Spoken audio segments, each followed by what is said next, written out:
Hey guys, I'm the cook's assistant, and today, for Jagex's celebration of 20 years of RuneScape, we're making a feast. No celebration is complete without a cake, and what better cake to celebrate 20 years with than RuneScape's anniversary cake? So let's cream together some butter and brown sugar before adding quite a few whisked eggs and a little bit of our self-raising flour. We'll also want to add some vanilla extract, bicarbonate of soda, and baking powder to the mixture before giving it all a good stir. Whenever the batter begins to resemble scrambled egg, we'll need to stir in a little bit more of our flour, repeating this until all of the flour has been incorporated. Eventually, and hopefully before our arms have given up, we should have a nice smooth batter that's ready for our cake tins. I've put some greaseproof paper at the bottom of each of the tins to prevent the cakes from sticking, so all we have to do now is divide the batter evenly between them and then make sure that the surface of each of the cakes is as even as we can get it, before they go off for a quick trip to the oven. The second addition to our feast is going to be a tuna potato, so once our cakes are out of the oven and set aside to cool, we need to lightly oil a large washed potato, making sure that we give the skin a bit of a season with salt and pepper too. This is going to spend quite a while in the oven now, and with our cakes still cooling, we've got plenty of time to prepare the buttercream that's going to fill them later. As you've probably guessed by the questionable amount of butter going into our mixing bowl now, we're going to be making quite a lot of buttercream. Thankfully, we've enlisted the help of our trusty mixer today, so once we've added not one, but 2 bowls of icing sugar to our butter, we can start creaming them together. After enough time has passed to make you feel grateful for not attempting this by hand, we should have some nice smooth buttercream, which we're going to carefully divide into 2 batches. This is because we're going to flavour the first batch with some vanilla and the second batch with some coffee, before adding some red food colouring to the first batch as well. Now we can turn the mixer back on whilst we mix the other batch by hand. The third thing we will be feasting on today is pizza, and pizza needs good sauce, which starts with some thinly sliced garlic, lightly fried in oil until it just starts to colour.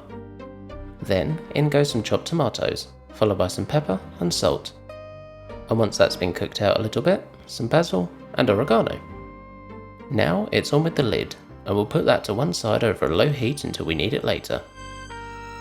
Remember our potato? Well, that's nearly cooked now, which means that we need to make a start on our tuna and sweet corn topping. I've got a tuna steak here that I'm going to attempt to cut into a fish shape so that it resembles the RuneScape one. That was a weird sentence. And in the interest of not losing too much of the fish, that looks about right. Let's fry it up, making sure that we season both sides as we flip it. And once it's a nice golden colour on both sides, it's just about done. For the sweet corn, we're just going to heat this through in a pan with a knob of butter. We need to keep stirring this so that the butter doesn't burn, but essentially we just want this to be heated through. Here's our potato, nice and hot, straight from the oven. Let's quickly cut this down the middle. Oh, still oily.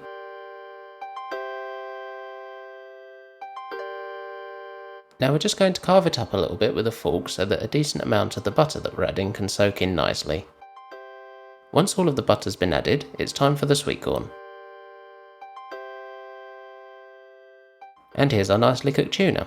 Oh, I nearly forgot, it needs a little sweet corn eye to finish it off. That's better. And here's our first completed feast item, a nice buttery tuna potato. No time to admire it yet though, because we've got an absolute RuneScape classic to cook next. Into a pan over medium heat goes a little oil, followed by some butter. Once our butter started to foam a little, we can add a lot of finely sliced garlic, which we want to saute a little just to cook through. Now it's time for our shrimps. If I can... I never have this problem in game. We're just going to let these gently cook on the first side whilst we reminisce about our tutorial island days.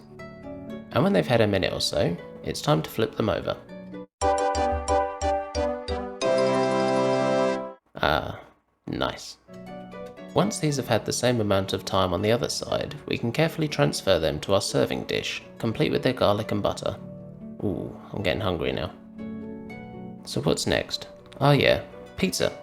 To make our pizza dough, we're going to need to combine some yeast, oil, sugar and water, which, yes, doesn't look very pleasant, with some flour.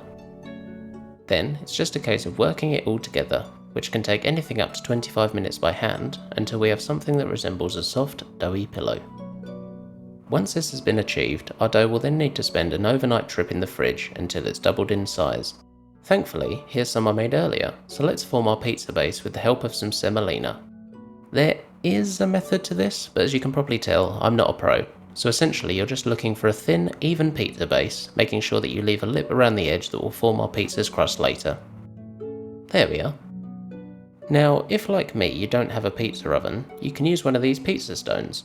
This one's been preheated for about 45 minutes, so it's stupidly hot, which means we need to work quickly. Let's give this a quick coating of semolina, then on goes our dough, followed by the sauce that we made earlier, which as you can see, has now thickened up nicely. As this is RuneScape's plain pizza, we're just going to add a sprinkle of cheese. But if you like meat, anchovies, or dare I say it, pineapple, then feel free to add those to yours. We're going to put the pizza in a blazing hot oven now, and after 8 minutes or so, it should look something like this. I'm really pleased with this one, as you can probably tell from my little happy dance there. The crust feels super thin and crisp, and the sauce has bubbled up through the cheese perfectly. I really can't wait to dive into this. However, first we need to finish the cake. Now, slight schoolboy error here on my part. In my infinite wisdom, I decided to put our nice fluffy buttercream in the fridge, which, as you can see, changed the texture of it slightly to something a bit more, well, yeah. It's still pipeable though, just. So let's do our best to get it onto the bottom half of our now cooled cake, and we can deal with how it looks later. Once we've got a fairly even layer of icing on the bottom half of our cake, we can use a palette knife or an offset spatula to hide all evidence of our earlier fail. There we go, they'll never know. With the bottom half iced, it's time to carefully place the lid on the cake, trying to get it as central as possible. With that done, it's time to prepare even more icing. I mean, hey, this is a celebration after all. Using icing sugar in place of flour, and ideally some gloves so that we don't get all sticky, we're going to roll out some fondant until it's nice and even. In a handy turn of events, one of our plates is the diameter we need for the cake topper, so by gently pressing it into the icing, it leaves an indent that we can follow carefully with a knife to cut out a nice circle to top our cake with. Here's some apricot jam that we've loosened slightly with some warm water. We're going to spread a thin layer of this on the top of our cake, without going all the way to the edge. Once we've done that, we can carefully place our circle of icing on the top, giving it a light pat to ensure that it's stuck down properly.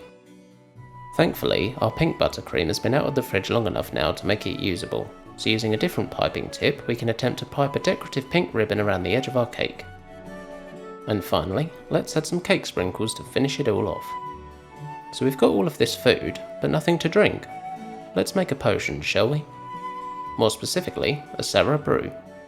To our cocktail shaker, we're going to add some ice, followed by a shot of limoncello, another one of coconut rum, and finally, some coconut milk. If your limoncello isn't very yellow, you might want to add a little bit of yellow food colouring. Now we just need to give it a shake until condensation appears on the outside of our cocktail shaker. Then we can carefully pour it through a funnel into our potion vial. Here's our finished brew, in all of its luminous yellow glory. Now let's add it to the rest of our feast.